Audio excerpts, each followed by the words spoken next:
प्रयागराज घाटी इलाहाबाद। अरे राम झकोरा मारे झुलनी, अरे कहीं साड़ी लहराए हो झकोरा मारे झुलनी।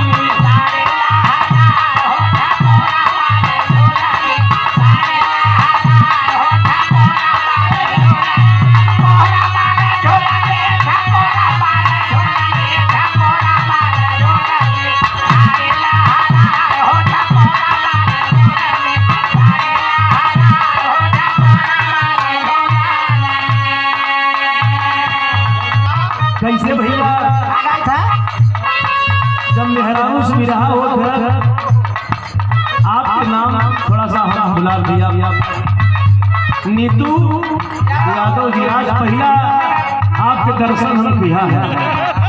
यह मुझे बहुत दिनों के बाद आप सबसे मुलाकात होता और बड़ा अच्छा लगा।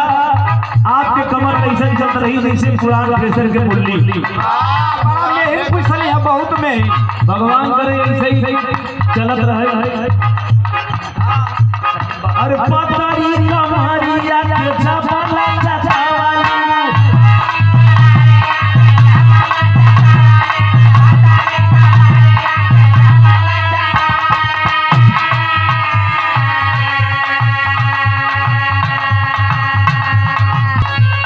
अरे पतारी कमारी या के छापाला छापाला।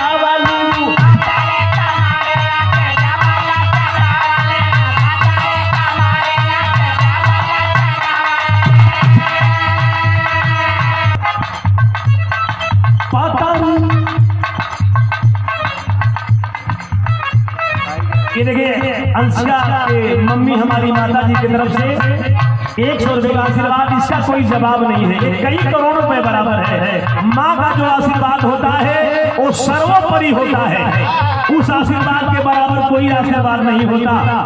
और ये देखिए